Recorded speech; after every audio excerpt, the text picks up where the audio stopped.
Kalau Anda berharap dapat sukses dalam pekerjaan, Anda perbanyak. Pengen bahagia, pengen menang, perbanyak. Kata Allah, saya ingin berikan kemenangan kepadamu. Saya ingin kamu sukses. Maka inilah kata Allah yang orang yang berharap.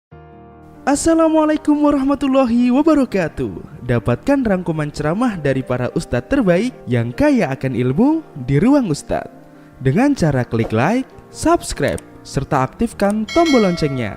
Dan tinggalkan komentar atau saran untuk membangun channel kita ini. Dan kami ucapkan selamat belajar.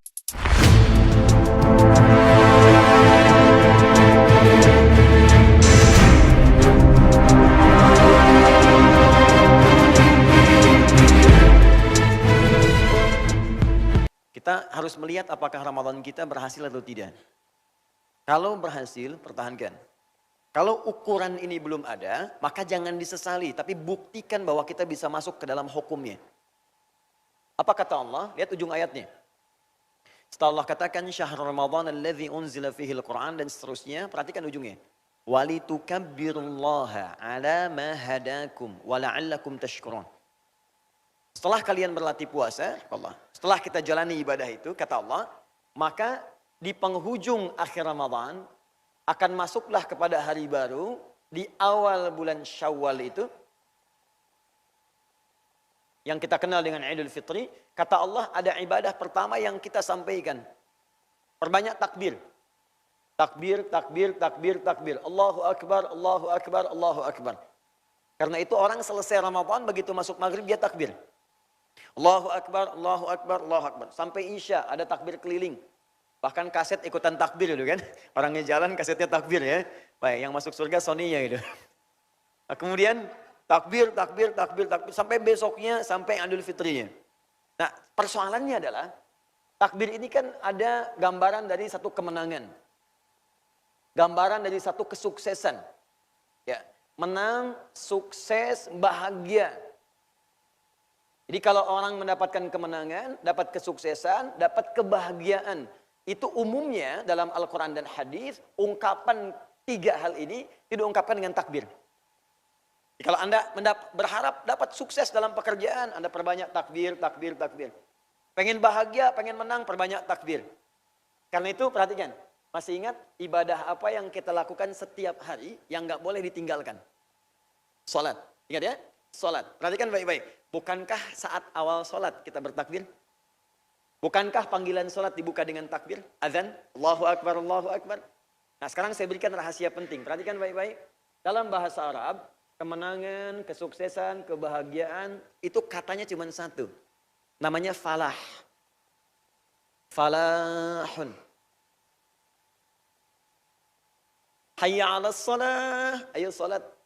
Kenapa saya salat? Hayya 'alal falah. Kata Allah, saya perintahkan kamu salat bukan supaya kamu capek. Yang dituntut bukan sujud rukunya.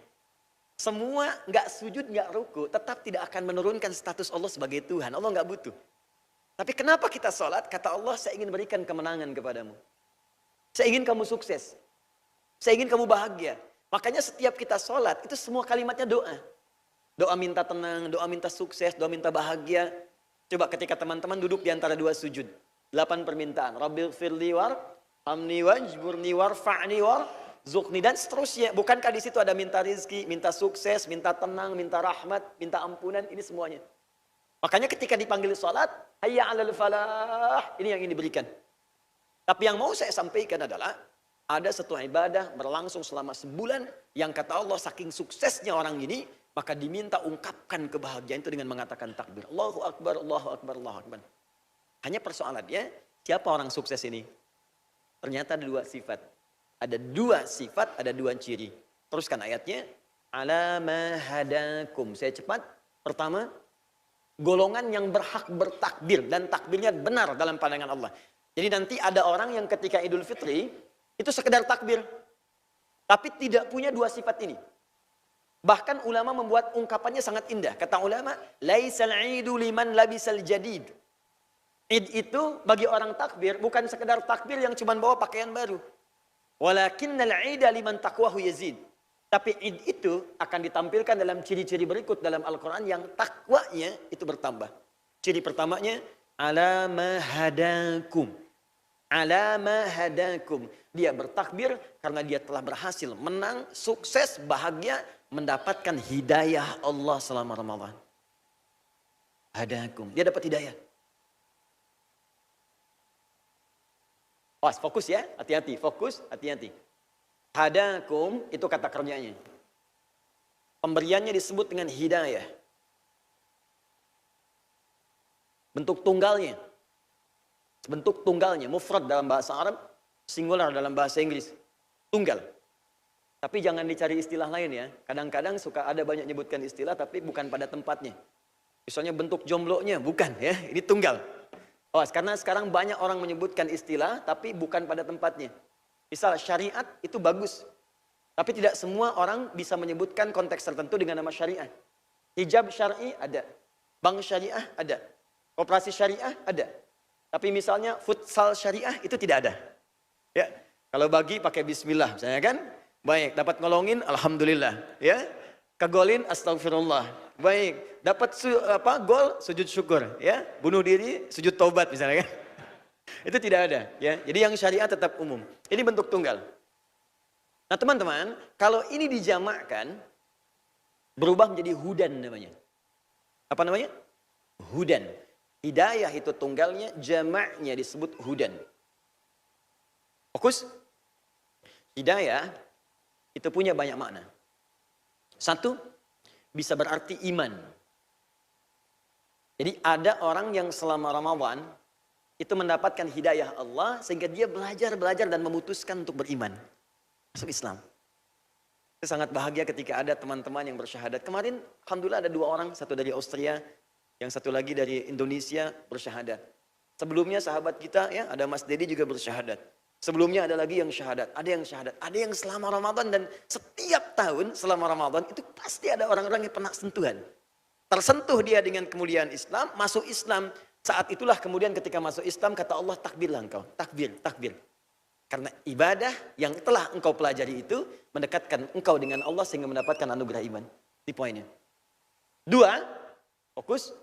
Hidayah juga bisa berarti peningkatan kuantitas dan kualitas ibadah.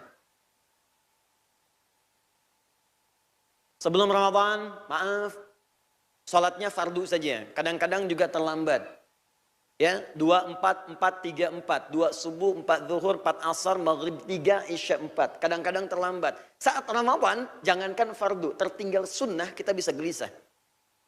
Silahkan cek, bukankah sholat tarawih itu sunnah? Tapi banyak orang yang tidak ingin ketinggalan sholat tarawih. Siapa di antara teman-teman akhwat yang baru maghrib sudah pasang sejadah? Dan sudah pasang kapling untuk mendapatkan bagian dari tempat sholat. Padahal sunnah kan? Anda bayangkan, jadi jangankan yang fardu, yang sunnah dikejar-kejar. Di tahajudnya dikerjakan, tarawihnya naik, baca Quran hampir tiap hari, malamnya ada yang khataman. Dan dahsyatnya, itu membekas dalam jiwanya. Jadi begitu selesai Ramadan, ada peningkatan. Ngukurnya begini ya, maaf, ada yang sering keliru. Kalau ingin mengukur sukses Ramadan, jangan dibandingkan dengan saat Ramadan. Tidak berbanding. Ramadan suasananya beda. Ini sebelum Ramadan, ini pasca Ramadan. Di sini ada Ramadan. Anda misalnya, maaf sekali, sebelum Ramadan hanya salat fardu 5 waktu saja. Ramadan dilatih, sunnah meningkat, segala meningkat. Pasca Ramadan, Anda mulai senang dengan ibadah sunnah. Walaupun misalnya baru 2 rakaat sebelum subuh. Baru 2 rakaat sebelum zuhur. Ada yang tambah jadi 4. Ada yang tambah dengan ba'diyah maghribnya. Kalau ada perubahan dibandingkan dengan sebelum Ramadan, tandanya ada keberhasilan. Meningkat ibadahnya. Meningkat kualitasnya. Maka inilah kata Allah yang orang yang berhak bertakbir dan memperbanyak takbirnya. Dimohon izin kalau selama ini setelah sebulan meninggalkan Ramadan, kita Idul Fitri bertakbir, Allahu Akbar, bajunya bagus, makanannya banyak yang baru, ya dan sebagainya. Tapi pada sampai detik ini, peningkatan ini belum terjadi, ibadah belum meningkat, kualitas belum bagus, maka ada yang perlu kita buktikan mulai saat ini. Jangan menghukumi saya gagal, bukan. Caranya mulai hari ini kita buat kurikulum ke depan. Saya harus buktikan saya berhasil. Ada orang wafat nggak bisa kembali, pengen dapat Ramadan. Anda diberikan kesempatan bahkan pasca Ramadan. Kalau dengan sampai hari ini kita belum berubah, butuh berapa lama lagi? Kapan lagi gitu? Banyak orang wafat, kata Allah pengen kembali. Fa'asaddaqa wa aku minas salihin. Ya Allah berikan saya kesempatan sebentar aja. Saya pengen perbaiki diri, saya pengen hijrah. Karena itu, ayo kita berubah, tunjukkan lebih baik. Dan cara memulainya adalah, ayo kita pelajari lagi tuntunan pokok dalam agama yang kita aktualisasikan dalam kehidupan kita. Kalau sudah paham isinya nanti, kata Allah, kalian pasti akan banyak bersyukur. Wala'allakum tashkurun. Dan di antara pokok itu, ada yang sangat terkait erat antara ibadah dengan kehidupan kita, yaitu ibadah salat. Alhamdulillah, kita telah bahas dari mulai pengertian salat, manfaat salat, cara salat, bacaan salat, hikmah salat, sampai dengan kerukuan. Ya, mohon izin saya tidak harus mengulang supaya waktunya tidak habis untuk mengulang. Teman-teman yang baru bergabung nanti silahkan di review di musyawarah ya. Saya kira ada rekam.